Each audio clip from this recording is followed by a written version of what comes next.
વડોદરા શહેર કારેલીબાગ વિસ્તારમાં hit and રનના બનાવ બાદ અંબાલાલ પાર્ક 4 રસ્તા પાસે સ્પીડ બ્રેકર મૂકવા સિનિયર સિટીઝન લોકોએ પ્રદર્શન કર્યું। વડોદરા શહેરમાં છેલ્લા કેટલાક સમયથી અકસ્માતોની સંખ્યા વધી રહી છે।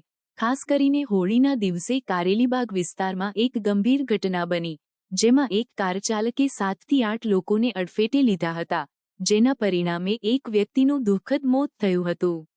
આ ઘટના બાદ કારેલીબાગ વિસ્તારમાં આવેલા અંબાલાલ પાર્ક 4 રસ્તા પાસે સ્થાનિક સિનિયર સિટીઝનોએ તંત્ર સામે ભારે આક્રોશ વ્યક્ત કર્યો।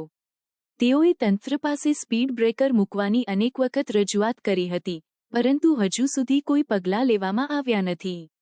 અંબાલાલ પાર્ક 4 રસ્તા એક અત્યંત વ્યસ્ત વિસ્તારોમાં થાય છે, જ્યાં પેટ્રોલ પંપ, શાકભાજી બજાર અને ધાર્મિક સ્થળો પણ આવેલ છે। અહીં ટ્રાફિક જામી રહે છે અને ઓવરસ્પીડના કારણે વારંવાર અકસ્માતો થાય છે। છતાં પણ તંત્ર દ્વારા આ સમસ્યાને દૂર કરવા માટે કોઈ નોંધ લેવાતી નથી।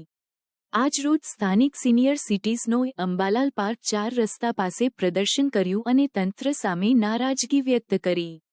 તેમની મુખ્ય માંગ હતી કે સ્પીડ બ્રેકર તાત્કાલિક મૂકવામાં આવે, જેથી વિસ્તારમાં ટ્રાફિકનું સંચાલન વધુ સુરક્ષિત બને અને ભવિષ્યમાં આવા અકસ્માતો અટકાવી શકાય। અમારી માંગે પૂરી કરો।